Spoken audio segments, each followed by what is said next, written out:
Hey guys, how you going? So today on Big House Sport, we are starting a new series which is going to be weekly. It is Weekly Sports Wrap. At the end of the weekend, usually on a Tuesday, today it's coming out on a Wednesday, usually on Tuesday, I will go over 5 of the big name sports and basically I'm going to do a weekly recap of what's going on in the sport on that weekend. Rugby League. Australia versus New Zealand. Okay, so Australia beat New Zealand 16-0. Now you can't really say this game was boring. You can say this game was boring. So, the reason why I say this is because it was very defensive. Now, a lot of people really like the offensive, attacking, try. But this game just was that. It was a really grinding performance from both the teams. New Zealand just weren't up to scratch. Australia just kind of, plugging away. Now, yes, sometimes internationals can get defensive, but if you compare it to Origin's just, whether it's a defensive game or not, like the game that ended 6-4 a couple of years ago, it's still entertaining and really, really passionate and exciting. And lastly, Seven Red Raja, still not Australia. Now, PNG versus Fiji. What an incredible game to watch. PNG 24, Fiji 22. Oh, won't you give the ball to Magic Me, the ball to Magic Me, the ball to Magic Me. How good was that performance from the Gold Coast Titans fullback or winger?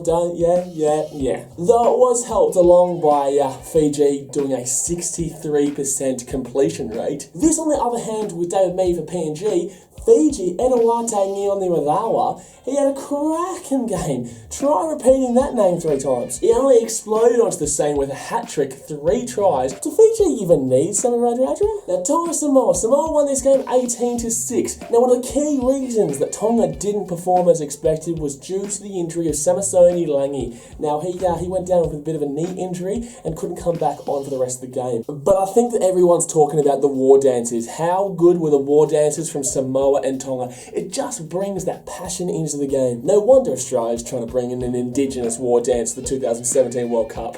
But no. It was also good to see Kirsten Ava'a and Solomone Kata. They came together in a bit of a tiff. In the end, they hugged it out. Now, country versus city. City came on top of this one, 44-30. Now, being a Gold Coast boy, I'm a city boy. Aiden Caesar also played for the Titans. He absolutely led the city team around the park. Kicking-wise, unbelievable performance. But the big news out of this one isn't actually from the weekend, it's the whole talking point of city versus country. Now, next year is actually the last year that we're going to be seeing city versus country, 2017. Something I don't understand, it's sold out in capacity in Tamworth. It's something that country fans always look forward to. People who live out in places like Tamworth can't exactly walk to a place like ANZ Stadium. Lastly, the Parramatta Eels. What an absolute mess of a situation. Anthony Wamo is gone, and Nathan Peate's gone. Now, obviously, this has to do with the whole $570,000 over the salary cap situation. And in regards to Nathan Peates, he's looking like he's off to the Gold Coast. Rugby Union.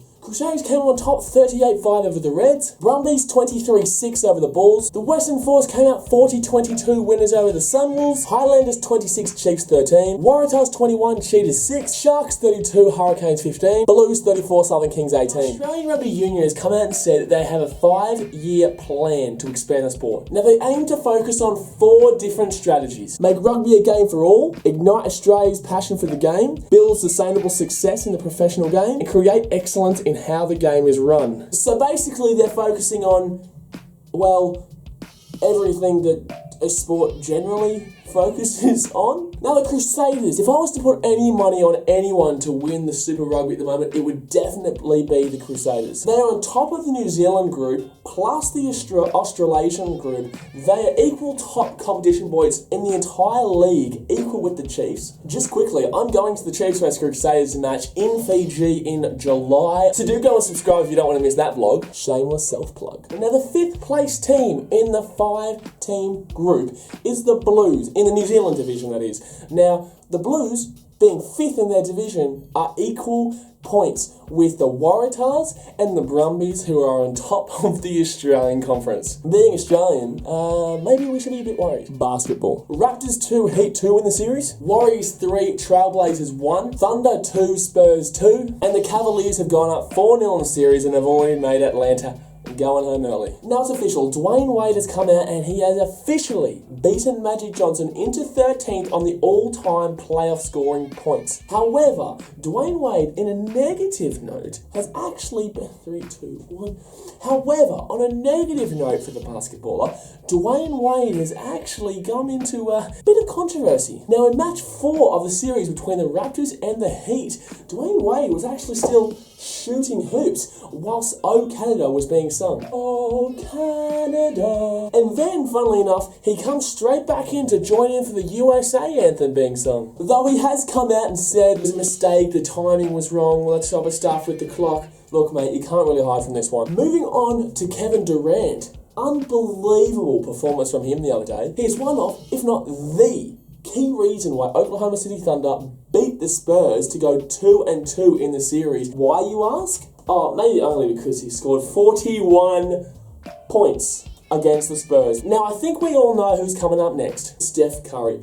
He is unbelievable this season, and he's about to go and notch 2 in a row in the MVP for the season. Now, at the beginning of the season, he was actually thought of as 5th most likely to get the MVP this year. Last year, he excelled. No one thought, well, none of the people who were in this prediction list thought that he was going to do anything this season in comparison to his outstanding year last year. But, you know, this proves that no one really knows anything at all before the season starts. Just on a side note, last season Steph Curry hit 286 three-pointers. Now, look, you might think that's fantastic because, well, that is fantastic. You want to know how much he scored this season?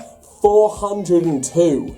AFL. Hawthorn 136, Richmond 90, Carlton 99, Collingwood 84, Geelong 123, West Coast 79, Sydney Swans 135, Essendon 54, Melbourne Demons 160, Gold Coast 87, Bulldogs 123, Crows 108, GWS 95, Fremantle 77, Kangaroos 82, St Kilda 75, Port Adelaide 136, Brisbane Lions 59. First up, let's talk a little bit about Collingwood. Now, they lost to Carlton for the first time since 2012 on the weekend. I was at the game. I vlogged it. If you want to go check that out, go check that out here. And anyway, enough of the self-promotion. Eddie Maguire actually considered leaving the club after this loss. Now, Eddie, I'm going to say from my opinion, if you can't handle the tough times, mate, don't be around there during the positives. You've had about a decent 10 years, a decent decade worth of quality performances for Collingwood. The last decade's been phenomenal. Now we need to start rebuilding. Also, could it be the end of Nathan Buckley as coach for Collingwood if he continues up these losses? Let us know in the comment section below. Should Collingwood be faithful to Buckley, or has his time just run out of the club? Boxing.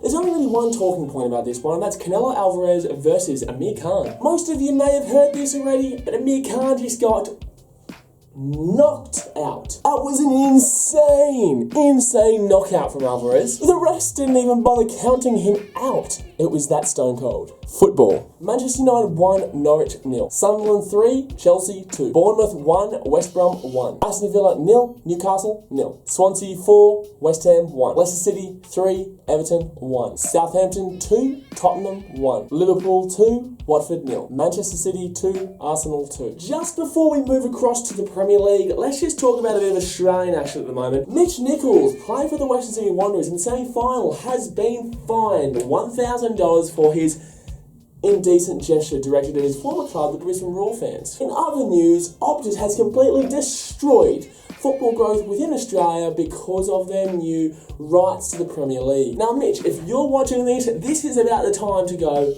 to Optus. Moving back to the Premier League now, Manchester City have effectively thrown the door wide open for Manchester United, bitter rivals of City, to make the Champions League and get fourth spot off them. After drawing 2-2 with Arsenal on the weekend, Manchester City under Pep Guardiola next season might not be in the Champions League, which is huge. This all does rely, however, on Manchester United beating West Ham at Boleyn Ground. Now, this is the last time that West Ham will be playing there, so it's going to be a big match. That game's actually this morning for you guys, but for me, it's tomorrow, so, you know, give me a break here, please. To Leicester City now, champions of England. How weird is it to say that? Unbelievable story from there, but I'm not going to ramble on about what you've been hearing for the last couple of weeks. They topped off their fantastic season by winning their last home game of the season 3-1 against Everton. Manager Claudio Ranieri had champagne poured over the top of him in the celebration. Question, if I pour goon over myself, is that similar to champagne. Anyway guys, that is it for the first sporting recap on BKR Sport. If you're new here, I do vlogs, I do challenges, and now I'm doing recaps, so do hit the subscribe button if you like all kinds of sport. Also, I would really appreciate if you hit the big thumbs up on that like button. I really appreciate it. I know that you guys are enjoying what I'm putting up. Anyway, thanks for watching guys. See you on Thursday for challenge time. See ya.